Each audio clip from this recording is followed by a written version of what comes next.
Welcome to this particular session. We'll be looking at today this whole question of world-class contact centers.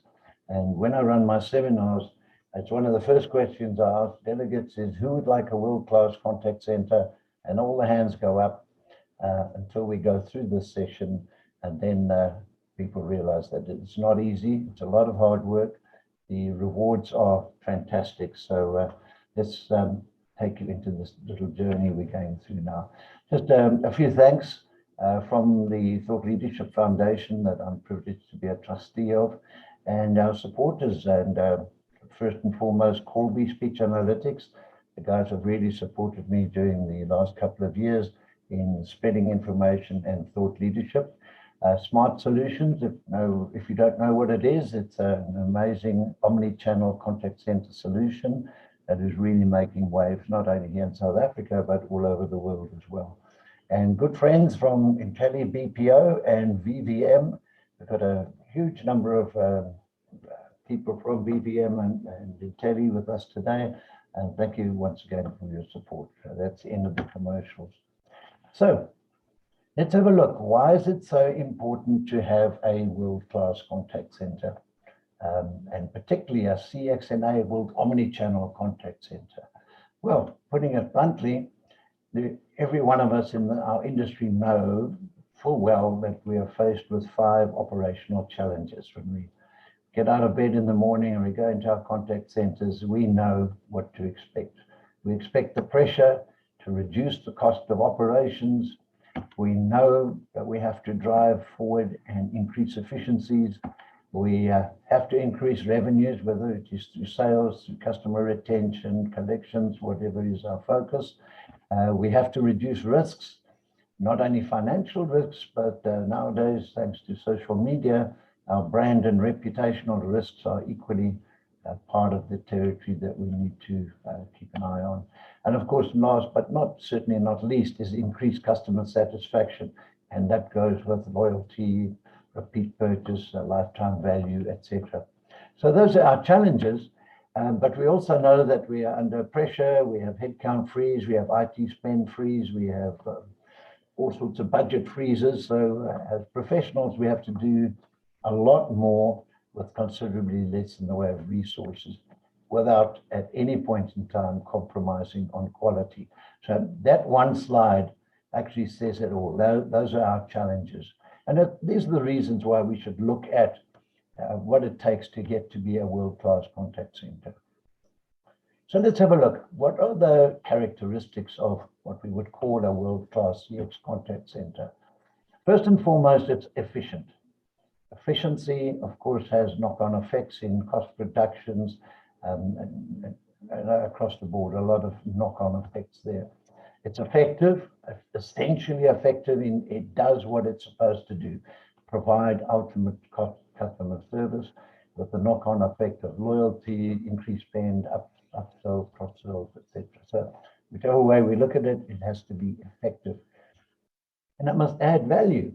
And I'll touch on a little later that sadly for the last 45, almost 50 years that I've been in call centers, it's changing now, but in the early days and in many cases, a contact center, call center is seen as a reluctantly funded cost center.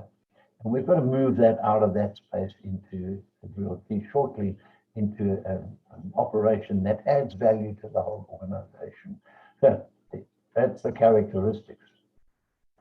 I just want to pause very briefly, and this is another extract from one of my seminars.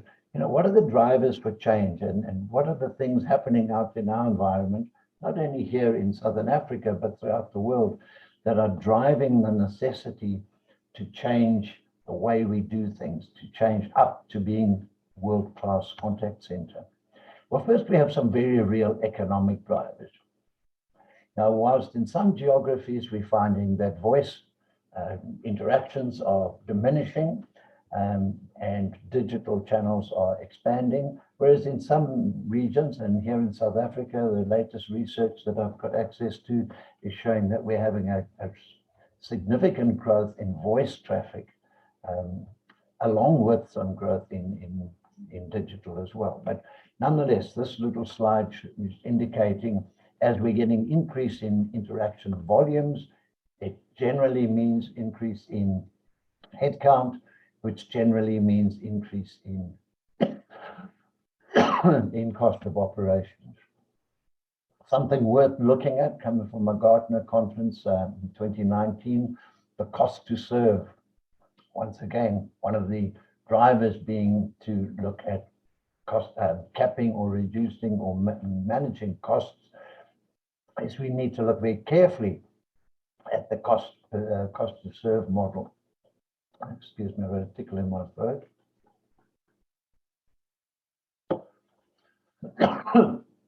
Primary business drivers, as I mentioned just now, we have to move away from being this reluctantly funded cost center. The first thing we need to show is a value center, the value that we are bringing to the organization in terms of customer service, business intelligence, etc., and move it ultimately into the space where it's seen as a profit center or a core contributor to the organization's profits.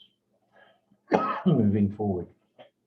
Customer demographics have changed. That's an old dog like me up there.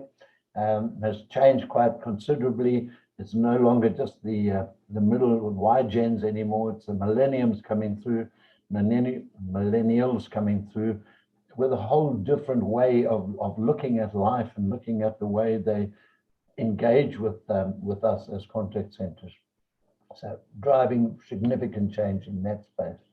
And of course, technology, the advent of smartphone and the penetration of smartphone into our environments, it just goes with the territory as it opens up all these digital channels. And with a change in the demographics of our customers and smartphones in their hands, it puts us in an invidious position where we absolutely have to cater to the digital channel demands of these customers. And then, of course, customer attitudes and expectations. I wish I could see our delegates right now, because when I use this slide in my seminars, I see heads nodding in agreement, because what's changing? Customers, all of our customers, have far greater expectations of us and our organizations and our products and services than they ever had in the past. Certainly less tolerant, more demanding of us and our services. Well informed with the, once again, access to internet, websites, etc.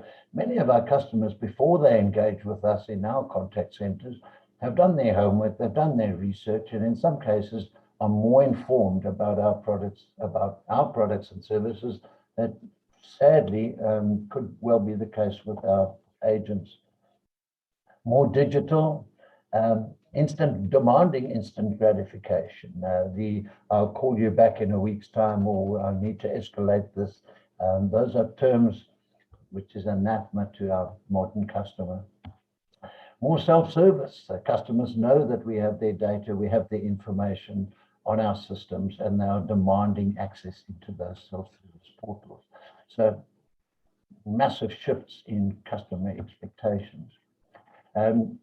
This is an indicator really of how sophistication of strategic thinking in terms of customer service and technologies have run since the early days of, believe it or not, when I started my business in 1972.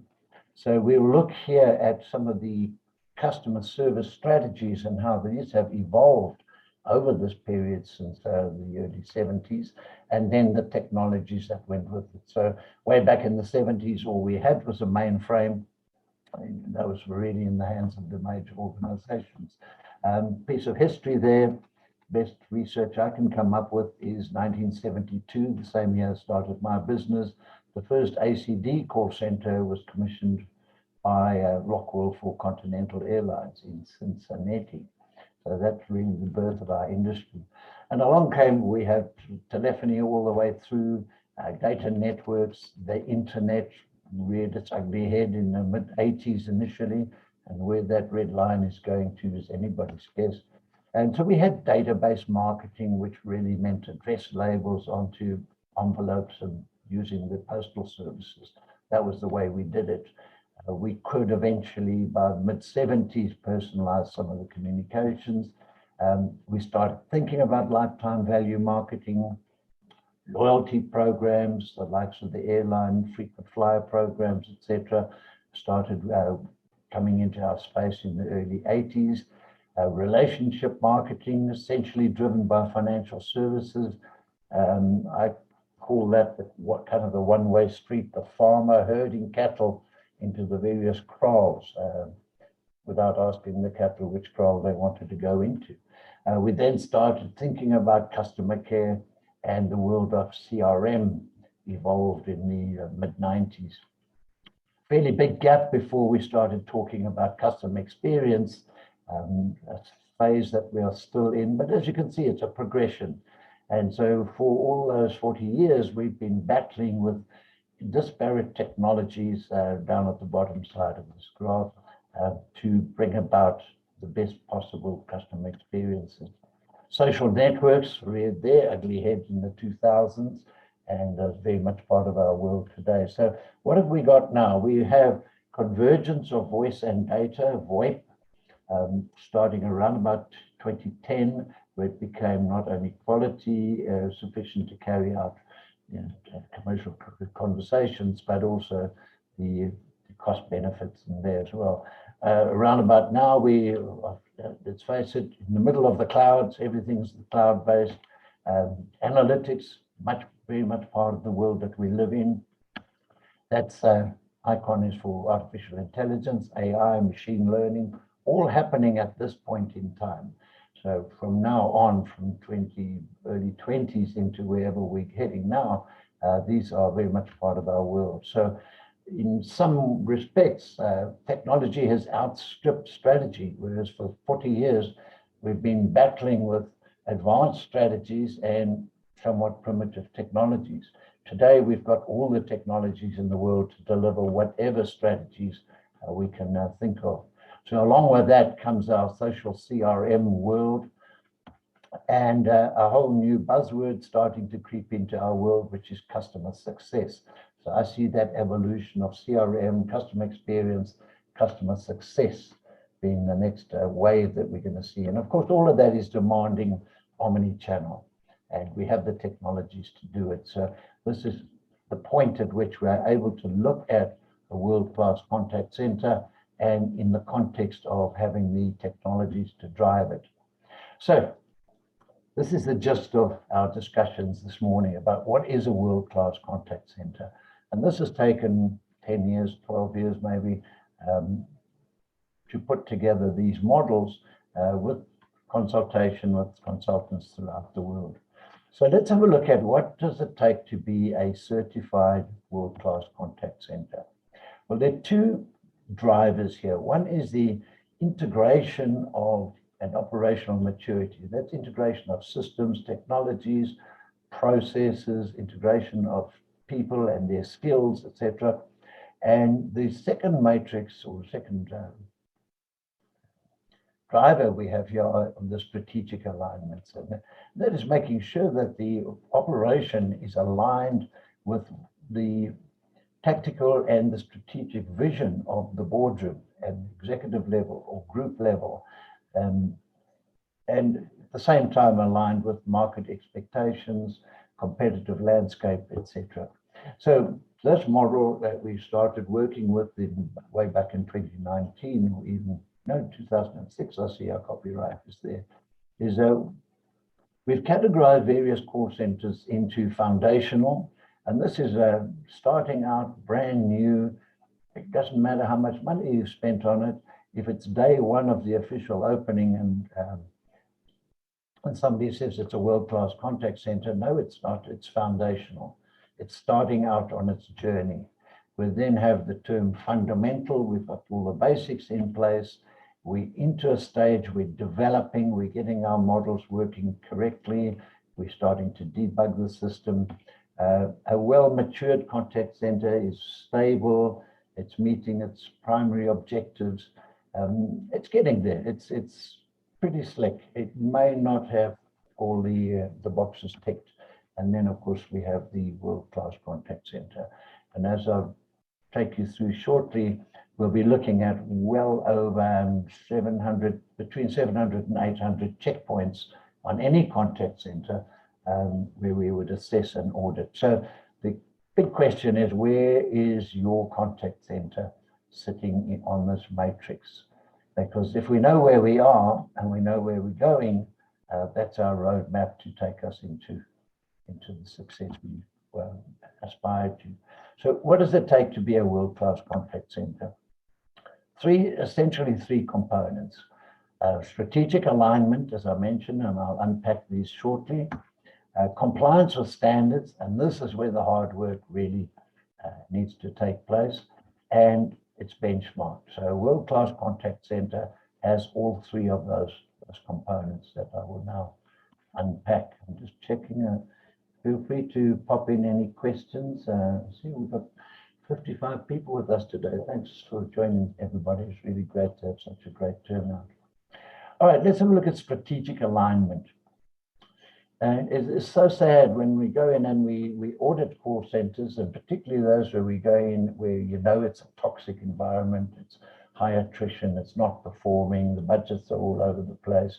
And we find that in many cases, what the boardroom expects and thinks about the contact center and the operation are diametrically opposed in their vision.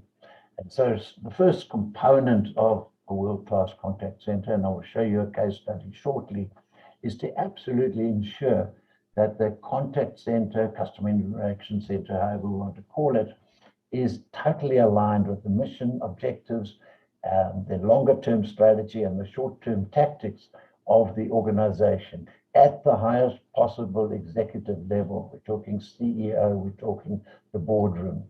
So if we unpack that as the definition, our contact center, world-class contact center, aligned and integrated strategies, fully aligned, supportive of the organization's core business strategies and operations.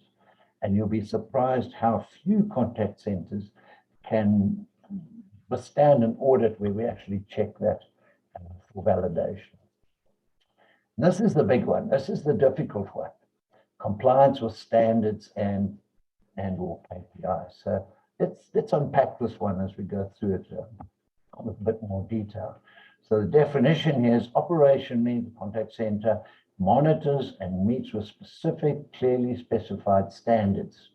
That's quite easy to say. Let's take it down another level. To be world-class, contact center must achieve a better than 85% compliance with clearly specified standards as defined by the organization. And this is an important point. It's up to each organization to define their own standards initially. Those are the operational standards based on customer expectations and feedback. One of the things we see quite often, sadly far too often, many of the strategies and tactics and operational drivers in contact center are based on assumptions of customer expectations, not on formal research, customer experience surveys, etc. So something we have to watch. So we say it's based on customer expectations and customer feedback, and by specific industry. And we have statutory, regulatory, or if you're a BPO, the contractual requirements. So we have FSB, we have PCI, we have SABS standards, we have ISO standards. So the organization would need to cherry pick and put together its portfolio of standards and KPIs. It is not easy because there are literally thousands of standards that make up the universe of standards. But don't panic, we'll take you down that road in a few moments. So there's our compliance with standards. So let's unpack the standards just a little bit more. So first and foremost, the SABS standards. Now, a little known fact is in 2008, when SABS published the SABS standards for contact centers, inbound, outbound, and back office, South Africa was the first country in the world to have such gazetted standards and national standards. They're a product of several years of hard work by a team of, last count was somewhere around 70 people of us, we were involved running workshops and meetings and discussions that eventually put these standards together. So 2008 they were published, and copies of these are available on the SABS website. Another cherry cherry on top for South Africa is the international ISO standards based in Switzerland. Looked around the world, they found our standards, and back in 2017, I think it was, evolved after several international conferences, all led by South African teams, evolved into the ISO standards for customer service. Also well worth having in your library or your portfolio. Down here we have a constant work in progress. I've distilled what I consider the top 500 KPIs and standards into a workbook. It's freely available. If anybody wants copies of these, please just email me. So we have contact center standards and KPIs. There's a little booklet that I've produced, also available on my website free of charge, where I've actually taken the top 12 KPIs. And then the one I want to spend just a little bit more time on, Dubai being Dubai, except nobody else's standards. They studied all the global standards, including COPCs and various other sources, and then commissioned a consulting firm in Dubai that I do a lot of work with to write the Dubai Model Office Standards. And this is, the Dubai government runs about 45 contact centers of their own, everything from medical services, fire services, roads, aviation, etc. And so they have these 40-odd contact centers, and it's mandatory that they follow the Dubai Model Office Contact Center standards. In my opinion, these are the finest standards in the world. Beautifully put together. As you can see here, they're broken into standards and indicators, very clear definitions of what they are, why they are in place, how to calculate them, and there's a whole audit methodology that goes with this. 2019, I was privileged to be one of 3 consultants from all over the world, 3 of us. We spent a month in Dubai auditing these contact centers against the standards. So these are standards I know very, very well. And by the way, these are freely available if anybody wants copies of these, just contact me. Then, of course, the last piece is, assuming we've now cherry-picked and we've put together our standards and KPIs for our contact center, however many you might choose, there are literally thousands to choose from, but with a bit of help from any one of the accredited consultants, you'll be able to get some guidance on that. Now let's look at benchmarking. It's no good just considering ourselves to be good. We need to have confirmation of that through a benchmarking exercise. So part 3 of the world-class contact center, it is benchmarked against similar operations, and then we'll unpack this a bit further, at least on an annualized basis against national, regional, and international, same sector, and then similar non-competitive contact centers. So if we're a bank, we need to benchmark against banks. If we're an airline, we need to benchmark against other airlines. And then, of course, we've added to this a list of compliances against KPIs and standards internationally recognized to comprise best practice for a contact center. So our network of consultants, we have a lineup of what we consider to be best practice KPIs and standards. So in an audit, a contact center must achieve 85% of that. So where are we on the scale? Where are we on the diagonal there? So different reports come out of the different methodologies, which I'll unpack shortly, where we're able to look at the different components of a contact center, from strategic, customer experience, human capital, operations, processes, etc. So each one of those disciplines is analyzed. The results come out in various forms and different methodologies, different tools will give you different reports, but this is where we really start putting the finger on the pulse of the patient and understanding where the illnesses may lie. This model has been very successful, where we developed this many years ago, 2009, I think it was, and here we're able to map high performance, low risk, or low performance, high risk. And as you can see in this example, certain areas of this contact center were mediocre, whereas down here, it was their processes put them into the low performance, high risk area. Snapshot, which I'll talk about just now, also analyzes around 800 checkpoints across any contact center and scores it against about 3,500 other contact centers. So I just wanted to touch on, fundamentally, we look at three different methods of assessing or auditing a contact center. We look at the 4 C's: competencies, capabilities, capacity, and compliance. So the world-class contact center needs to be 85% at least minimum scores in those areas. So method 1 is self-assessment. Do it yourself. It's the cheapest form because guess what? I've written a book on how to assess your contact center, and you can have that book for free. And it tells you exactly how to go about it, how to set up the different work streams, as you can see, strategic, financial, customer experience, human capital, etc. Typical examples of how you put your spreadsheets together, your project spreadsheets. I even give you an assessment scoring model, methodology. We also score for risk, and there are various reporting tools, which is all good old-fashioned Excel spreadsheets. So this little book tells you how to do it, and you can assess your own call center. Armed with your 2,500, if not more, and the various documents on call center standards, you can make up your own tool set. The second method, we have a network of CC Consult network consultants. We use a methodology called Assess 360, which is around about 600 questions. It's a questionnaire format. It's the model is actually through interviews, on-site inspections, assessment of artifacts and documents.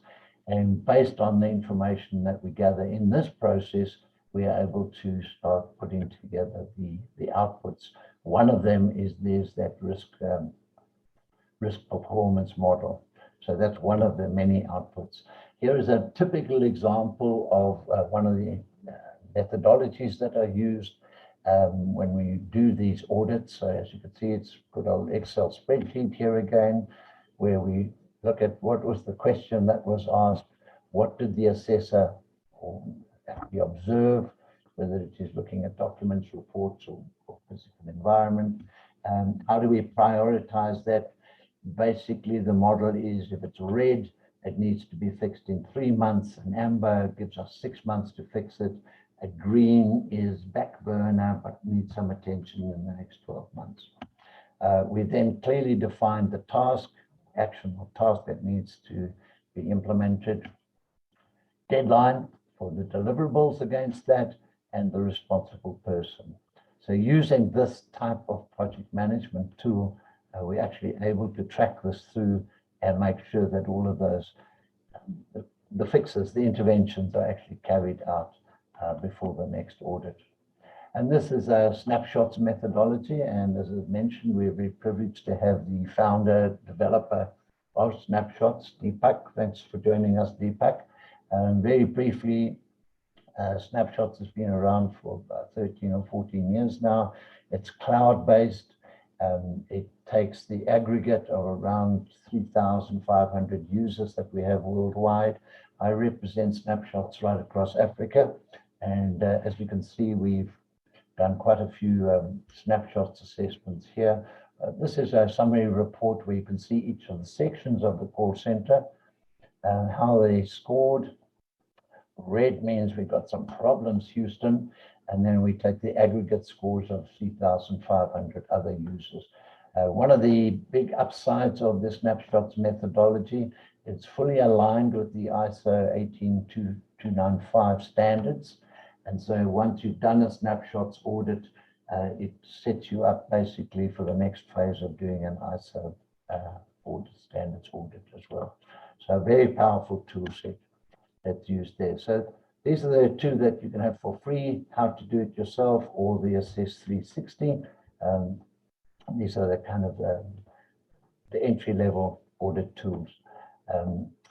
But I wanted to take you now on a little journey of a case study of how the audit methodologies and the tools that we used actually took Ethiopian Airlines from somewhat of a disastrous call center to a world-class contact center. So it goes way back to 2015, 15, when I first engaged with the CEO at that time. He's recently retired. But there's the vision for setting up the contact center.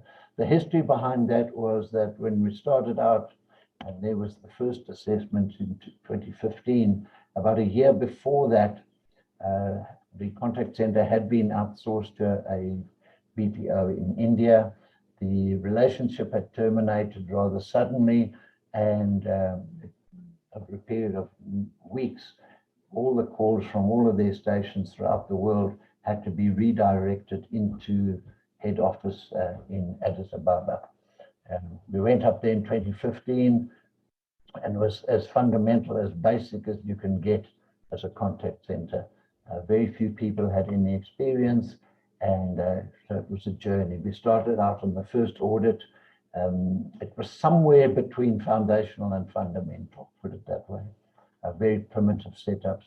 By 2018, the second audit had taken it well into the space of being a developing contact center, following all the recommendations and the fixes, and developing processes, developing that maturity, maintaining very strong alliances and alignments with the organizational growth. If anybody's been following Ethiopian Airlines, they are now the largest airline in Africa, certainly in my opinion, a world-class operation, and just continues to excel. What's interesting about Ethiopian Airlines, it's a state-owned enterprise that since its origins contributes to the fiscus as has never borrowed a cent, and continues to be ranked as a world-class airline. And then in 2021, we went up and did the final audit. That was over a 4 or 5 day period, digging deep, cross-checking everything. And I had the reports were peer-reviewed, and guess what?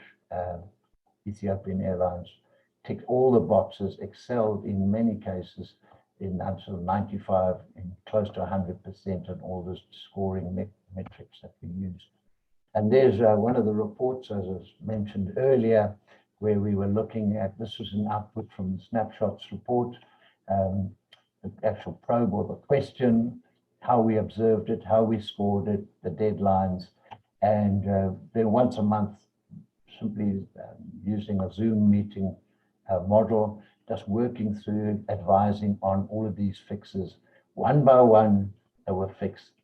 So it begs the question, how did Ethiopian Airlines, starting from a zero base with no experience, no real skills in place, how did they reach world-class status? So when we wrote this case study, by the way, it's quite an extensive document, and anybody wants a copy, I'd gladly send it to you. So clear, concise, strategic intent. When I sat in the office of the CEO back in 2015, remarkable man, he said, I'll build a world-class airline. Jones, you help my people to build a world-class contact center. Simple as that. And he said, I'll give you all the resources you need to do that. Just be rational about it and transfer skills and knowledge.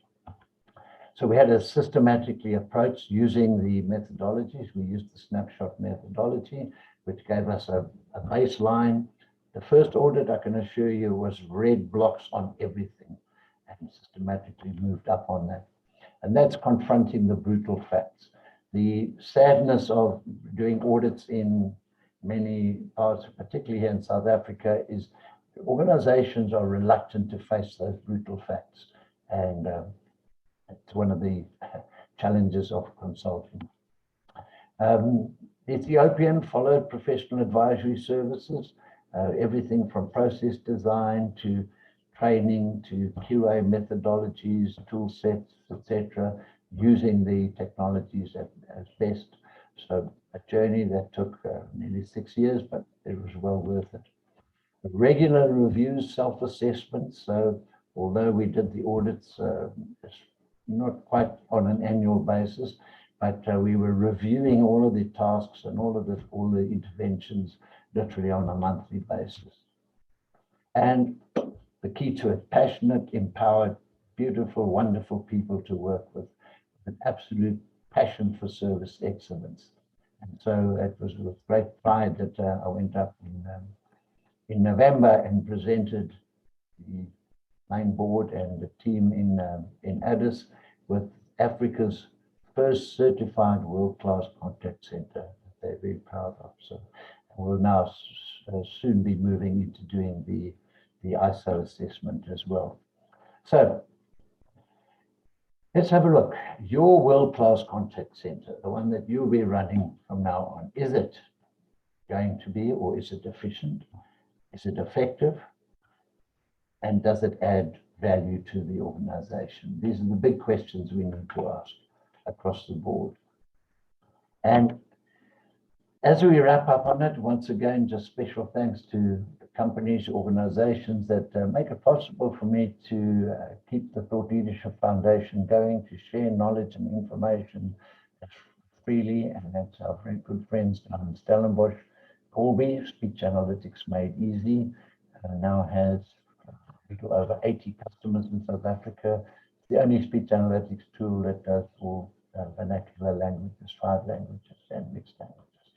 And the guys from Smarts, thanks once again for supporting Thought Leadership Foundation and IntelliBPO. And I see lots of people from VBM joined us today as participants. And that really takes us to the point now, if there are any specific questions or anything for discussions. I'm monitoring the chat line. I don't see any chats coming in here.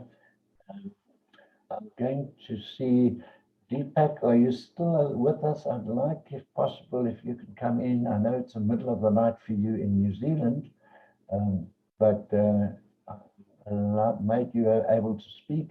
Can you just pass a couple of words? You've had more experience in auditing call centers than anybody else I know. So, welcome, Deepak. Well, thank you, Rod. It's good to be here. It isn't too late by my standards. It's only 9 o'clock in the evening, because I'm used to working across different hours, especially from New Zealand, where we are at the bottom of the earth. But look, Rod, first of all, seeing you go through the history of the call center over the last 40 odd years, now that is something that I think most people would not appreciate and know. And there's deep knowledge in there. So I think we, the contact center world, owe a debt to you for actually documenting it the way it is. Secondly, I think the fact that you share all of this very important information, especially the 2 free books that you offer and the process and your knowledge around that, I would ask anybody and everybody to go ahead and actually take that down. Plus, of course, if you want to see progress of how a contact center goes from 0 to hero, that Ethiopian Airlines case study is certainly worth a read. It isn't too voluminous at all. It would be very good and very easy reading. So I advocate that you have a look at that as well. Now, from a snapshots perspective, it has been quite a journey for us since we launched in 2009. And as Rod said, 3,500 plus customers later. It gives me immense pleasure to see how the industry in itself has progressed over time.